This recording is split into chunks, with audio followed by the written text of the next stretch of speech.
Welcome to AP Calculus Review, Part 2.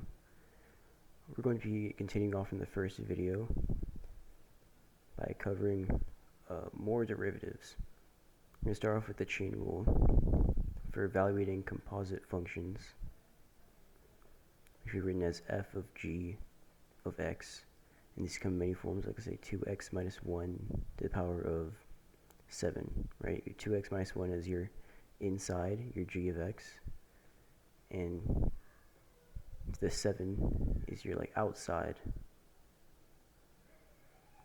So to evaluate derivatives of functions like these, use a chain rule. First, f prime of g of x times g prime of x. And what this means is you treat the inside like it's just x, right, at first. So let's take 2x minus 1 to the power of 7 as an example. You can just ignore the 2x minus 1 and replace it with, let's say u, right? Treat this as u to the 7.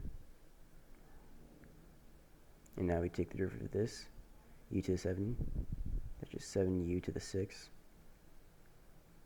But then you have to multiply it by the derivative of the inside. So the derivative of 2x minus 1, that's 2. So you end up with 14 u to the 6, and your u is 2x minus 1, so it would be 14 2x minus 1 to the 6. That's how you use the chain rule.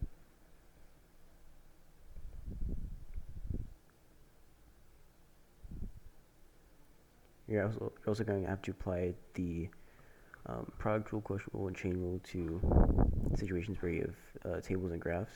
Let's say you have f and g here in like a graph or a table, and you have values here. And it'll ask you for the derivative. You just need to remember things like the product rule, the quotient rule. Just a nice little refresher.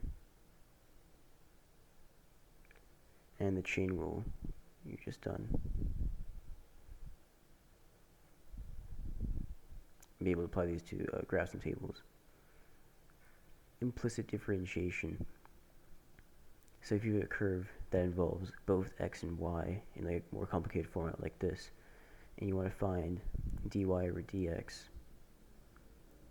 then what you do is you'll take the derivative of both sides with respect to x. And what we're going to do is we're going to do this one by one. Start with x squared, the derivative of that is just 2x. X times y. So we're going to use the product rule for this one. So that's, remember, f prime times g plus g prime times f. So you need f prime. The derivative of x with respect to x is just 1. And g, that's just your y. Plus g prime. So the derivative of y with respect to x is dy over dx. And then just plug in your f, which is x. And we're going over to this y squared here. It's not just 2y, because you're taking the derivative with respect to x. And since y isn't x, then you need to apply the chain rule. And so you have 2y times the derivative of the inside.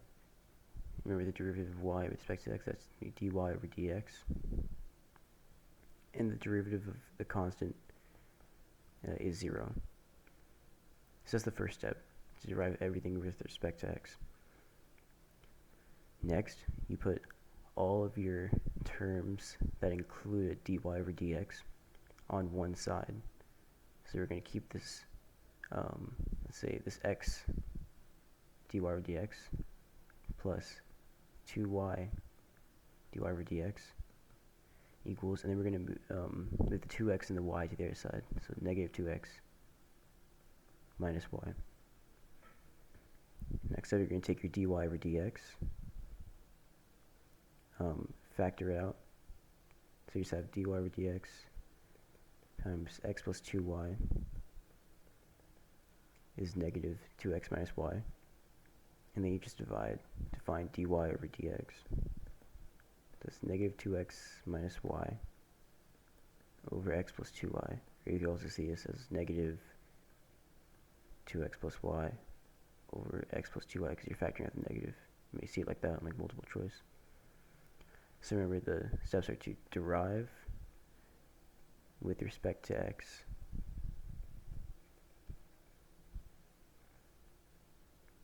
then put all the dy over dx's on one side, and you factor it out, factor out the dy over dx, and then divide, and finding your equation for dy dx.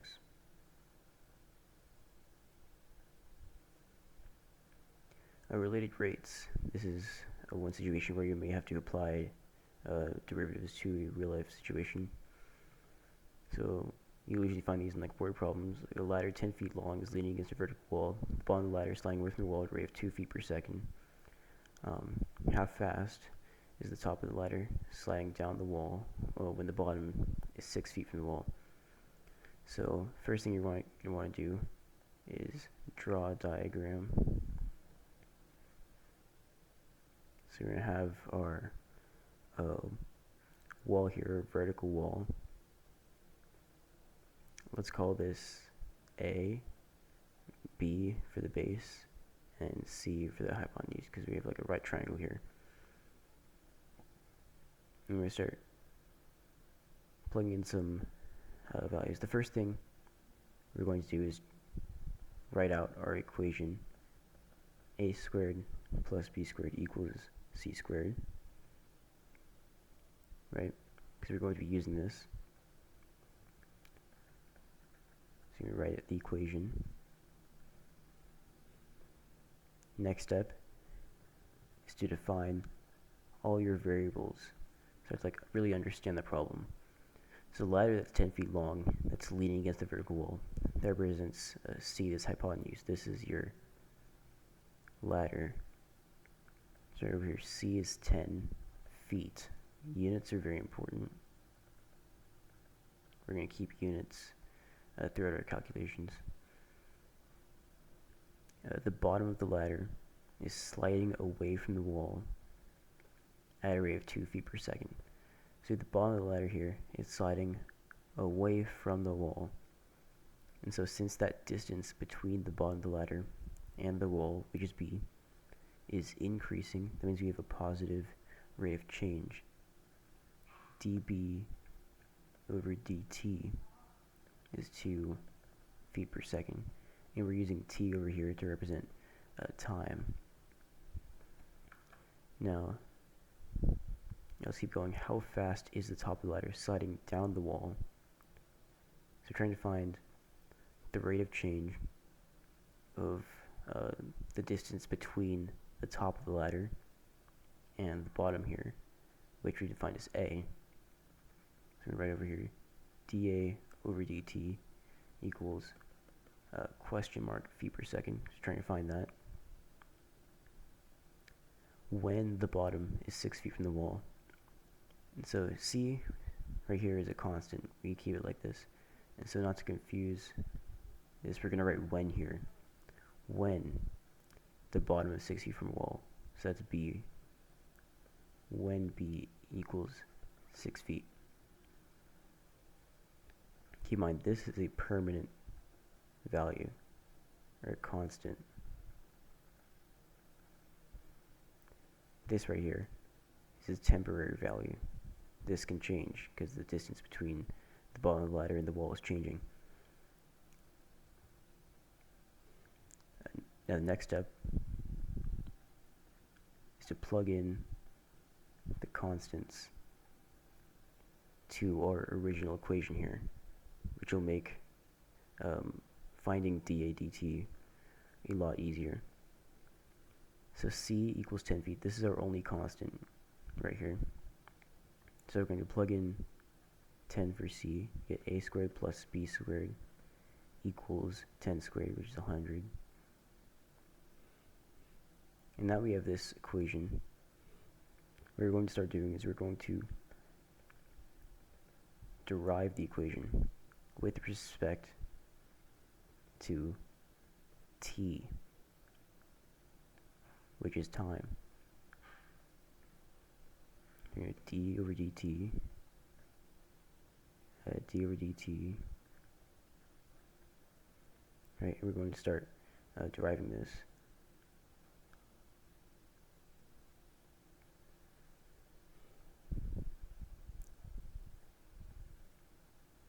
So it's going to be like the implicit differentiation, whereas like when we had deriving y with respect to x, we had some like, we'd do 2y dy over dx, right, when we were deriving with the y squared. We're going to do the same thing over here with our a and b. So we have 2a, right, times dA over dt. This is just applying the chain rule. And same thing over here. 2b dB over dt equals 0 because we're deriving 100, which is a constant, so that's going to be 0. Next, what I do, especially for like the right triangle problem, is divide everything by 2 to make calculating things a lot easier. Just lost more space here. So we have a dA over dt plus b dB over dt equals 0. Except the next step, once we have this derived equation, is we're going to start plugging in the variables. So plug in the constants, then we derive, and then we plug in the variables.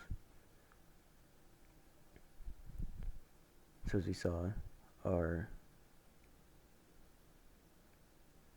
a, right now we don't have an a, we'll leave that for now. We have dB over dt, which is 2 feet per second, 2 feet per second, when our b is 6 feet.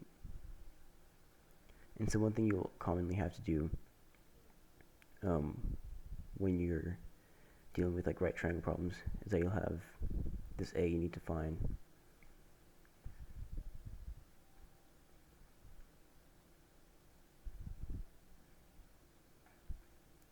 Because right now we have two variables. We're trying to find d over dt, and we don't know what a is. But we can just find that because we give our c and our b using our Pythagorean theorem.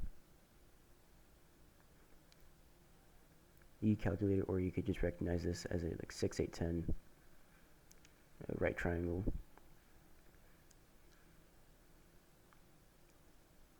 So you find a to be 8 feet when b is equal to 6 feet, right?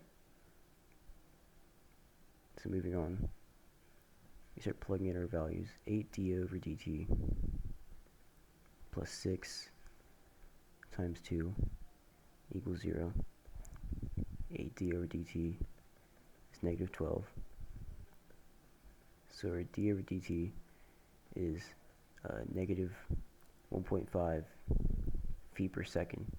Can't forget these units down here.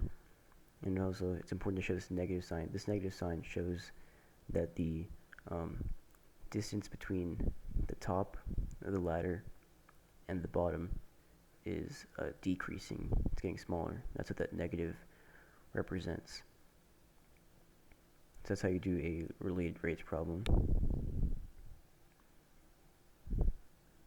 Solve for variable. So just to go over the steps again, first you're going to draw a diagram. Write out the equation you're going to use, which in this case a squared plus b squared equals c squared because you're doing right triangle. You may also have to deal with maybe like cones or cylinders or whatever. It'll give you like the equation for that. define all your variables, plug in your constant variables, then you derive with respect to t. You plug in your variables, and then you just solve. So that's one way you could do a related rates problem.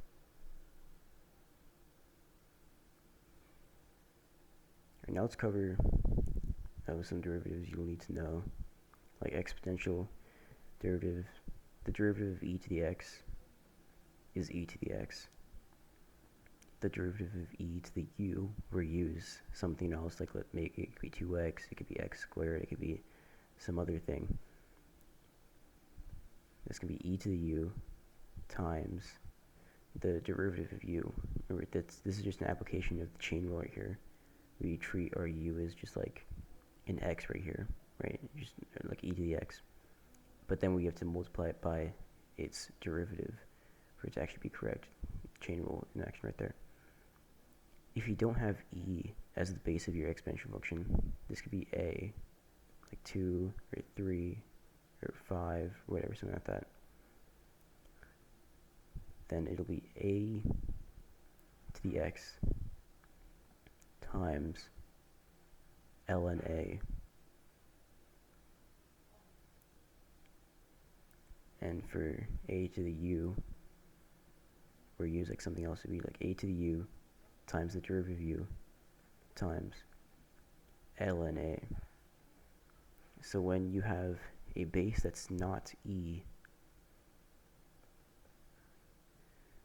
then you need to multiply the derivative by ln a. You also cover some logarithmic derivatives. The derivative of the natural logarithm of x is just going to be 1 over x. If it's, let's say u, it could be something else, 2x, x squared, whatever. And this would be 1 over u times the derivative of u. We could also write it like this. If you have a different log base, so ln, this is just, if you remember, log base e. Yeah, but if you have a different log base, this could be like base 10 or base 2, whatever, then if you're normal, 1 over x, or no, not 1 over x, yeah,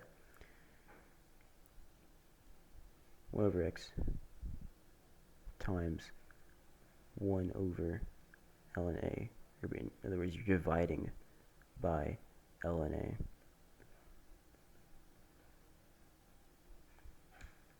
So keep in mind, for exponential derivatives, you're multiplying by ln a. This one, you're dividing by ln a when you have a base that's not e. Same thing if you have u, which is just like something else. It's just 1 over u times u prime times 1 over ln a, or dividing by ln a.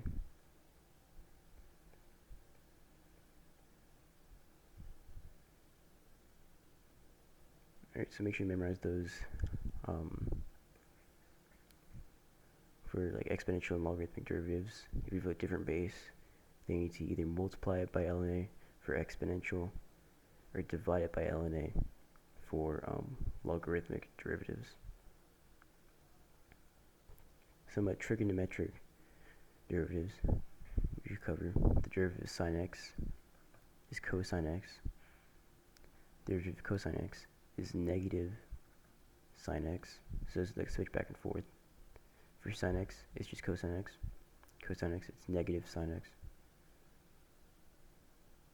The derivative of tangent x is cosecant, no, not cosecant, secant squared x.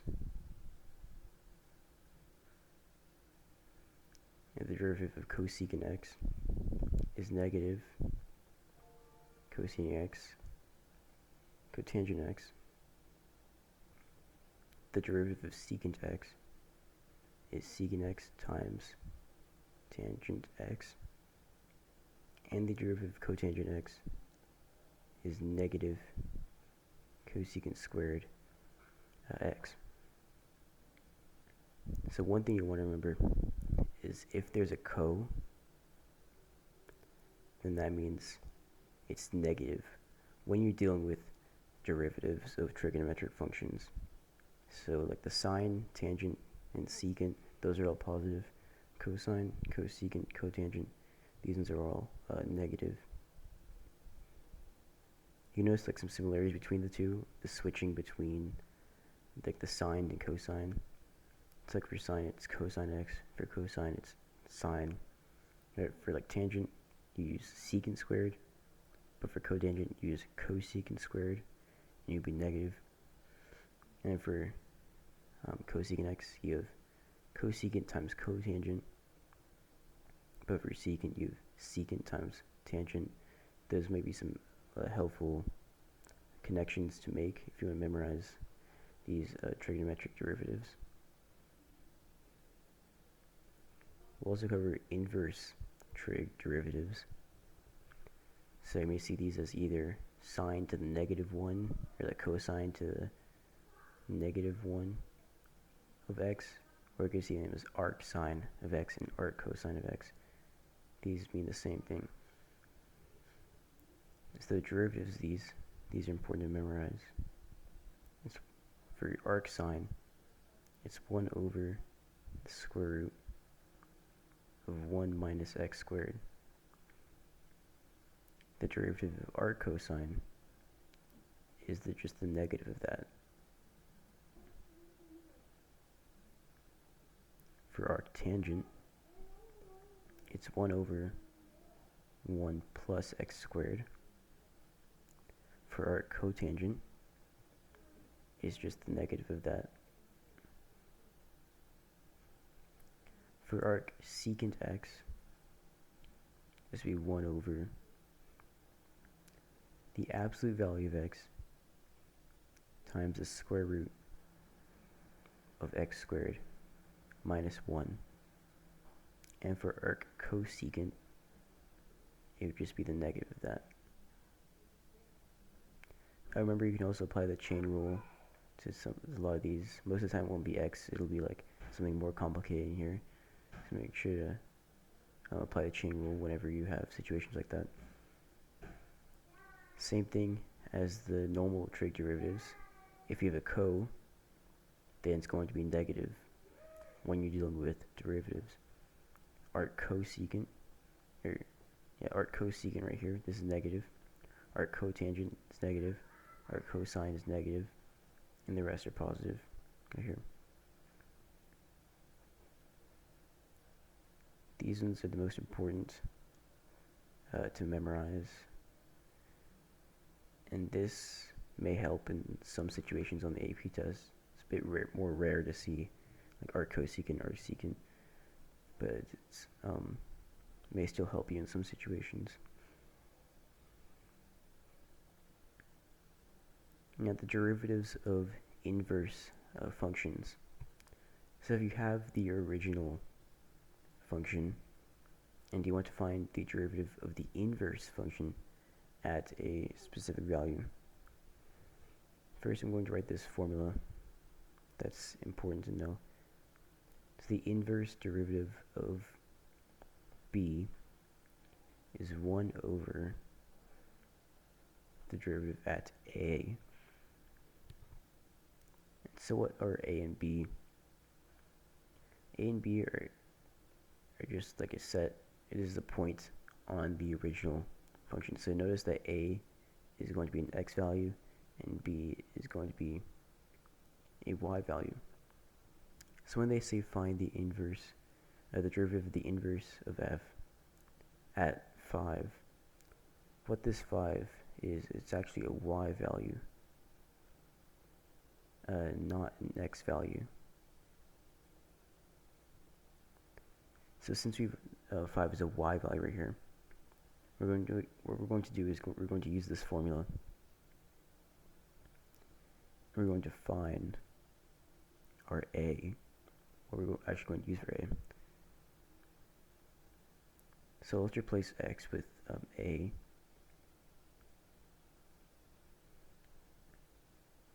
we have 5 equals a cubed over 3. A cubed equals 8. Solve that out.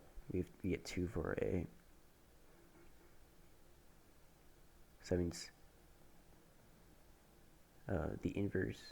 the derivative of the inverse of f of 5 equal to 1 over the derivative at 2. Now we just find the derivative or original function. The derivative of x cubed minus 3 is just 3x squared. So it'll be equal to 1 over 3 times 2 squared, which is 1 over 12. And that'll be our answer here to this. That's how you find the derivative of an inverse. Now that we've covered how to evaluate all sorts of derivatives, now we're going to actually interpret and analyze them and use them for other applications.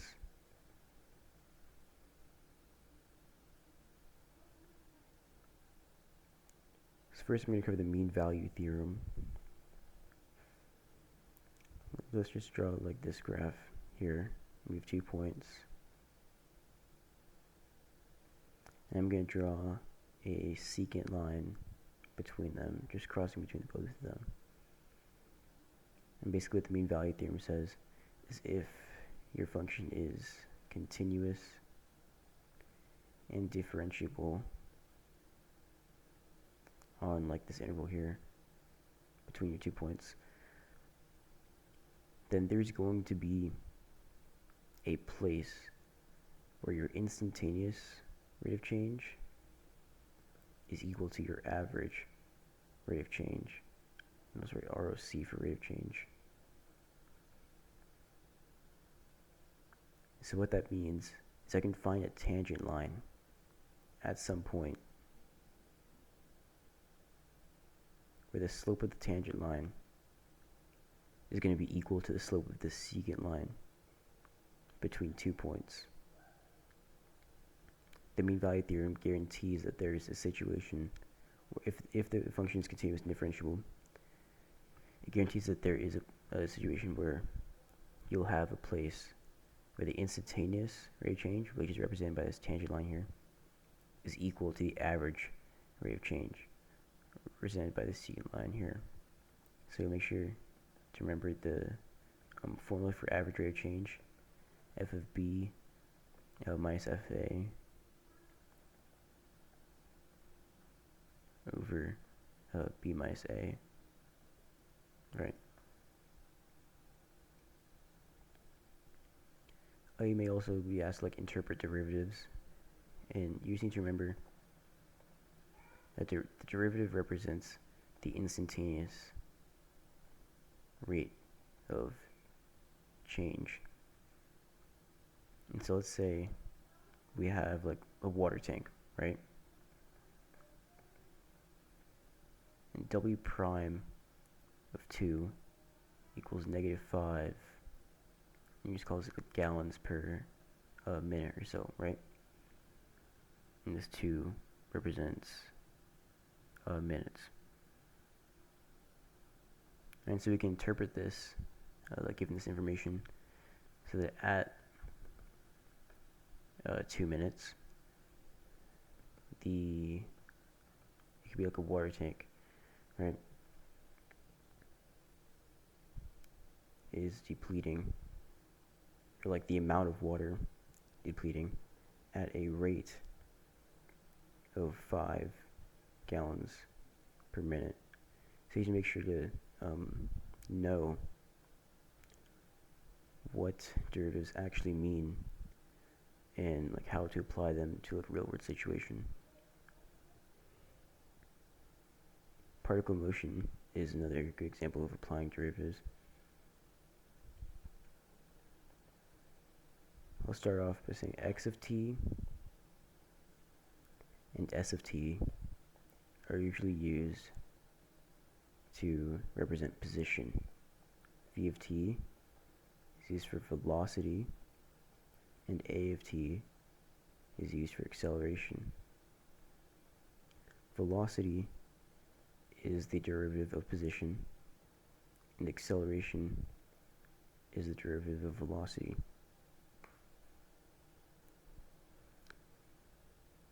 If you have a positive velocity, then that means whatever particle or object you're trying to analyze, its position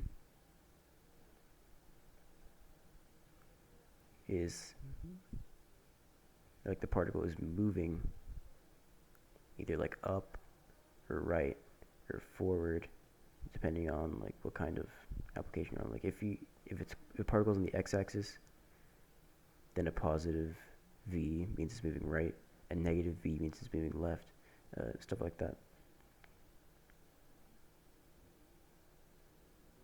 Last thing I want to cover is velocity and speed are not the same thing. Speed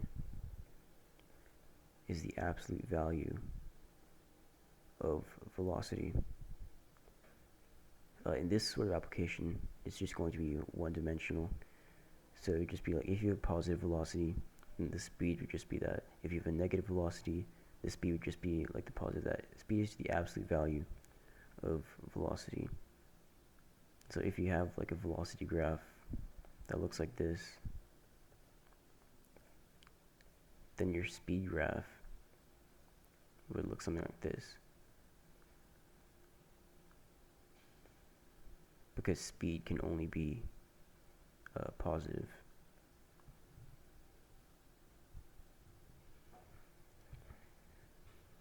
Let's cover the difference between absolute and relative extrema, which could be minimums or maximums. And relative could also be referred to as local. You may see like a local minimum or a local maximum, or relative minimum, relative maximum, same thing. So let me just like draw a graph here. You notice a lot of local minimums and maximums here. Here is a local maximum, right? It's like the top of a hill. This is a local max. This right here, this is a local minimum, right? It's like a dip. And this is what local maxes and mins look like.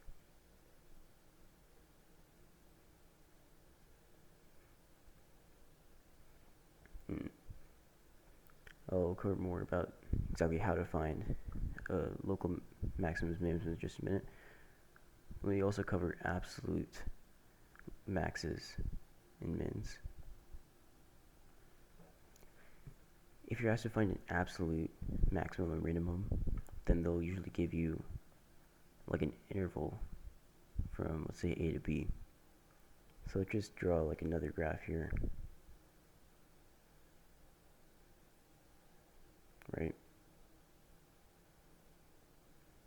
And I'll call this right here my A, and this my B. So we're going to be looking at the graph between A and B right here. So if you're asked to find an absolute local, or an absolute minimum or maximum, and the first thing you're going to do is you're going to find your local minimums and maximums, and you're going to evaluate the y values at those minimums and maximums. Once you find all your locals, then you're going to also evaluate the endpoints and find the y values there. So this is at B, this one's at A, this one's at 1, I say that's like a local minimum, and this is at 2, it's like a local maximum. So by comparing these y values, you can see it. It's like y2 right here. This local maximum. This is our absolute maximum on the interval a, b. This right here is our absolute minimum on the interval a, b. Because, I mean, you just look at it. The graph, this is the lowest point on the graph when you're looking between a and b. This is the highest point on the graph when you're looking between a and b. That's our absolute minimum and our absolute maximum. Critical values, these refer to your maximums and minimums. So now we're actually going to find them. A critical value is when your f prime at a point is equal to 0. Your derivative at a point is equal to 0. Or it's undefined. Now, before we move on, note that if your original value is also undefined, then this doesn't work. What I'm trying to say here is, like, if you have a function like that looks something like this, then the derivative will look something like this, right?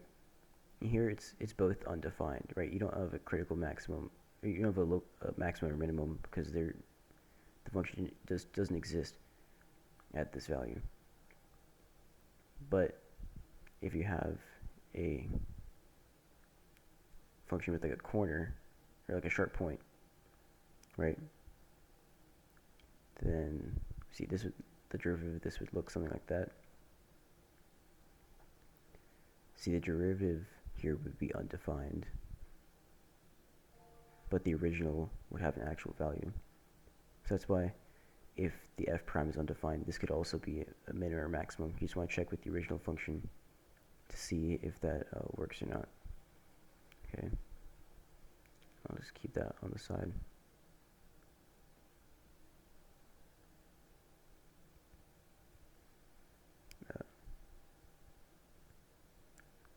Let's see an example. Let's say original is x cubed minus x squared plus 6x plus 5, right? We're going to take the derivative of that, 3x squared minus 2x plus 6. Let's set it equal to 0. This isn't a great example, so I'll just put in the calculator. You know, that doesn't work. Let me use a different example. How about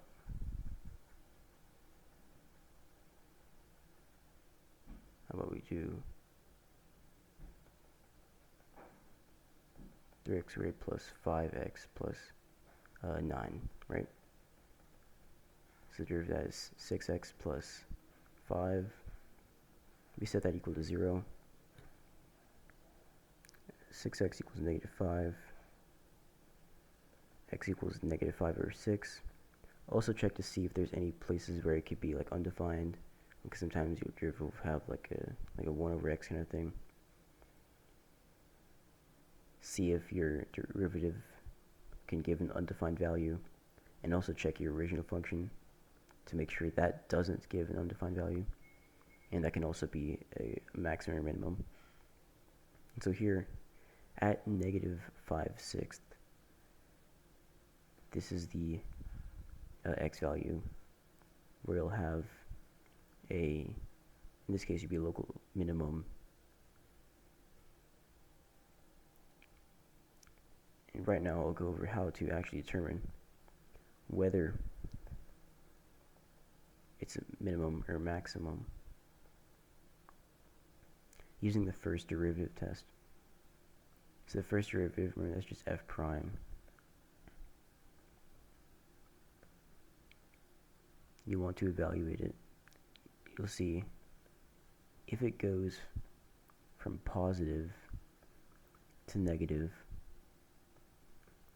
then it's a relative maximum or local maximum. If it goes from negative to positive, then that's a relative minimum. And so this makes sense because you could have like a positive slope and it changes to a negative slope, and see that's a maximum. This is like a negative slope goes to a positive slope, that's a minimum right there. That's one way to look at it. And if you want to use the first derivative test, you can just like create like a number line or something like this. Mark your critical values. It could be like 0 and 2, for example, right? And you plug in something like, you plug in 1 here in the function, or 3, -1, and try to see if your function's like negative here. Let's say it's negative here, positive here, and negative here. So since it's this point, it's switching from negative to positive, 0 would be a relative minimum. Since here it's switching from positive to negative, this would be a maximum. And that's how I use the first derivative test to see whether your critical value is a minimum or a maximum. Or you could also use the second derivative test. Remember my last video, like f double prime is the derivative of f prime, or the second derivative of f. Right, so you can use the second derivative to also evaluate whether a point is a local maximum or a local minimum. If your f double prime is greater than 0, then that's a local minimum. If your f double prime is less than 0, it's a local maximum. And if it's equal to 0, then you can't use the second derivative test. You'll have to use the first derivative test, where you have to see the signs between your like critical points and use that to determine whether you have a minimum or maximum. So I'll go over exactly why this works. So f double prime is greater than 0, it's minimum. F double prime is less than 0, it's a maximum. Because since this is your rate of change of your rate of change, this is like if your slope is increasing. So you can see like your slope is increasing, that kind of thing. And so, but if your f double prime is negative, that means your slope is decreasing. Your slope is decreasing, right?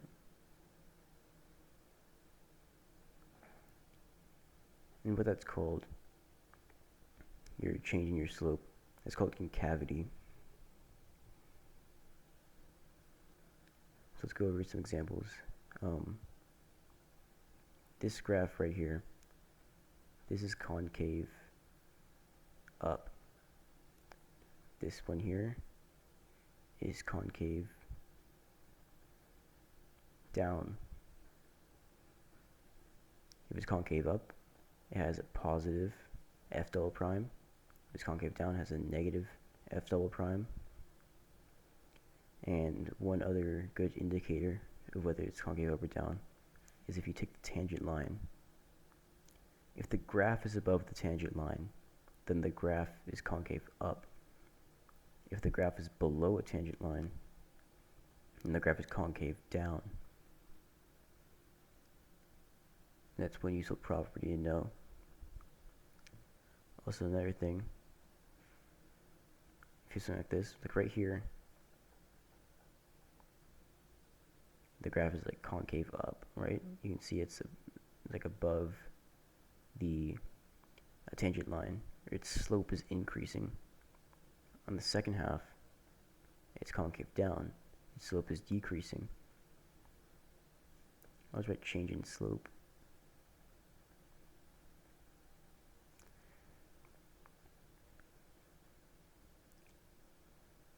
This point here, where your concavity changes from positive to negative, or negative to positive, this is called a point of inflection. And just like your critical values, point of inflections can happen when your f double prime is equal to 0, or it's undefined. And again, you want to make sure that like your derivative isn't undefined and so on, right? That's how you can determine this. It's called a point of inflection.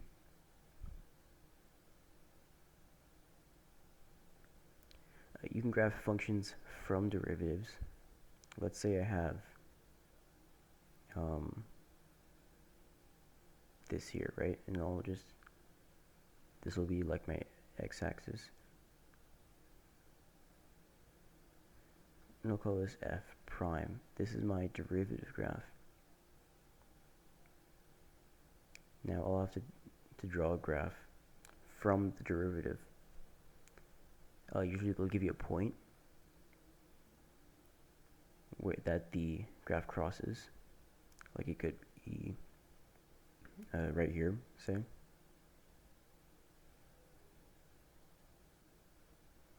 can call this like 2, 0 or whatever. They'll give you a point which the graph crosses, and you have to graph a function from the derivative. So you can use what you know about concavity and the slope and the critical points, points of inflection, all that, to determine what the function should look like.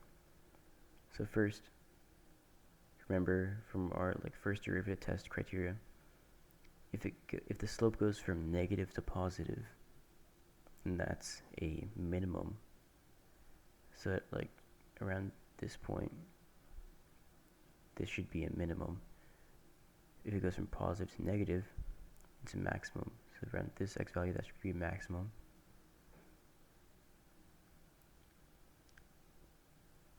And at this point, your f double prime is equal to 0. This is a point of inflection right here. Remember that f double prime is just the derivative of f prime. So if you have a maximum of your f prime, that means your f double prime is 0.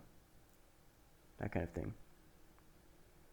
And so we have a point of inflection out here as well.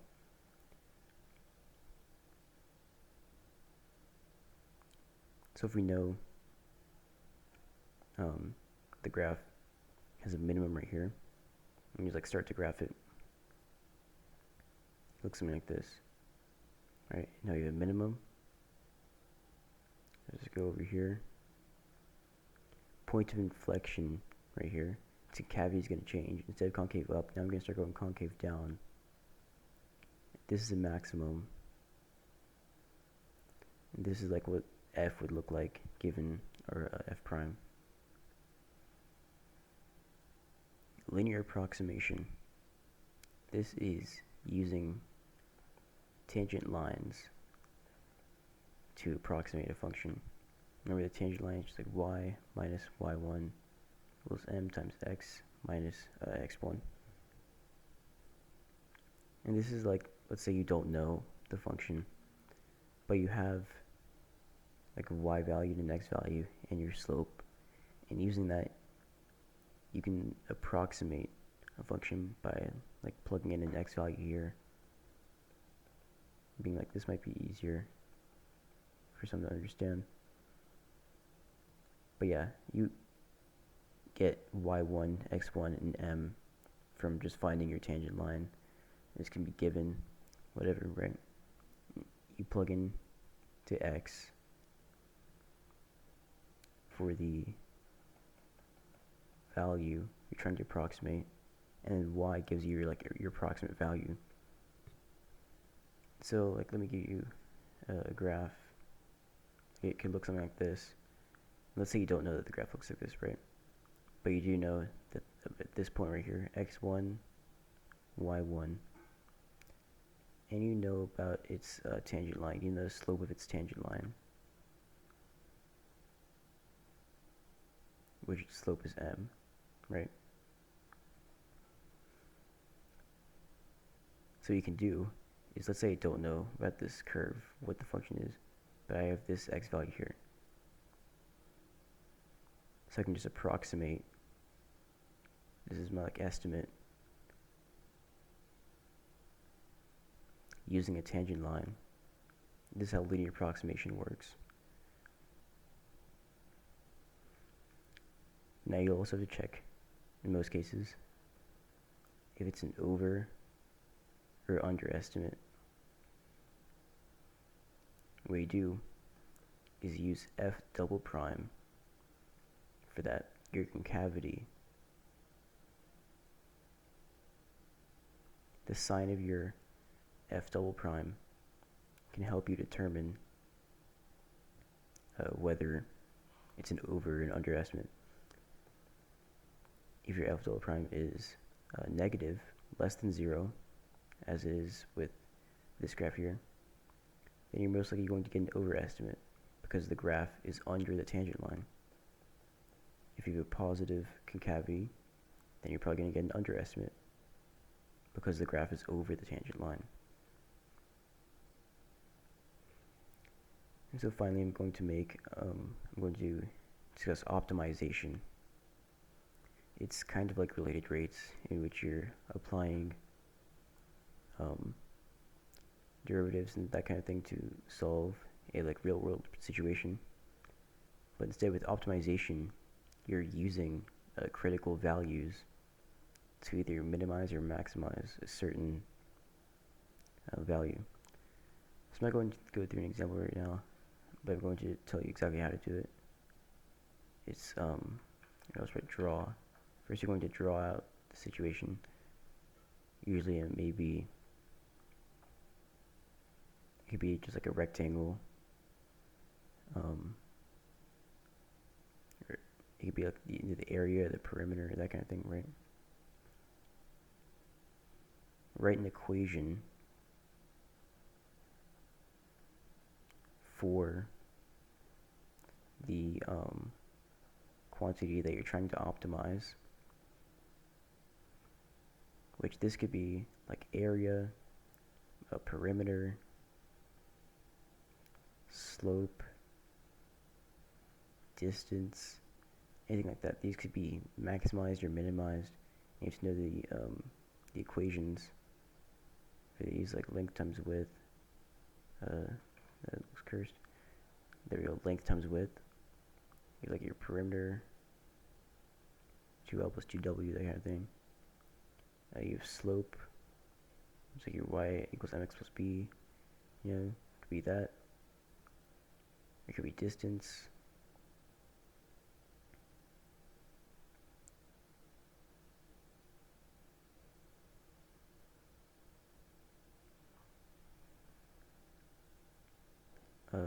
Anything like that. There's like a variety of quantities that you can optimize. Most of the time it'll be like area, perimeter. Then you'll most likely have multiple variables like L and W, right? Those are two variables.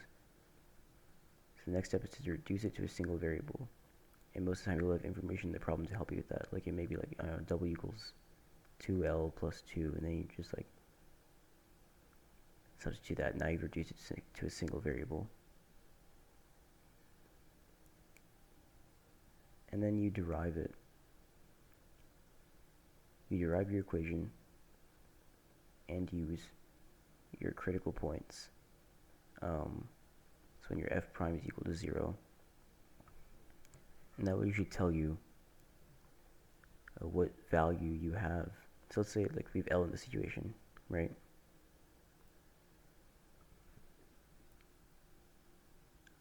I'll get a critical point. It'll tell me, and when I solve for f prime equals 0, it'll tell me what my L should be to maximize or minimize, depending on the situation, like this could be the area, for example. Then I can plug that L back in to whatever equation it gives me and find what W. And now I've like optimized my area or my perimeter or whatever. One last thing that's really important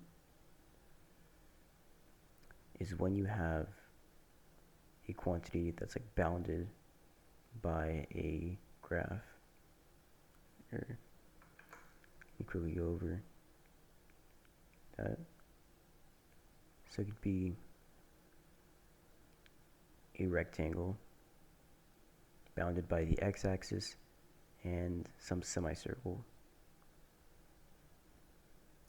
When you're working with a symmetrical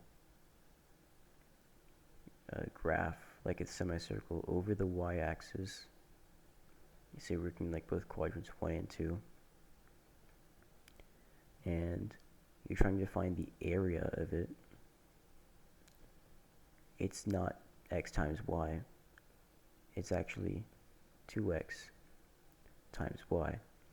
And the reason for that is so that our y is defined by like our semicircle equation, right? This could be, let's say y equals square root of 4 minus x squared, right? And so our area is x square root of 4 minus x squared. This equation is incorrect because it'll only consider 1/2 of the actual area, because you're considering just this like positive x. We can do, since it's symmetrical, you can just multiply it by 2,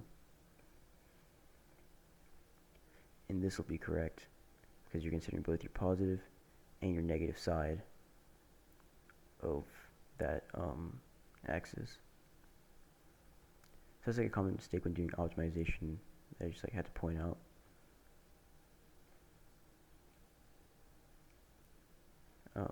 Yeah. So that's all for part 2. And we'll see in part 3 where we start going into integration.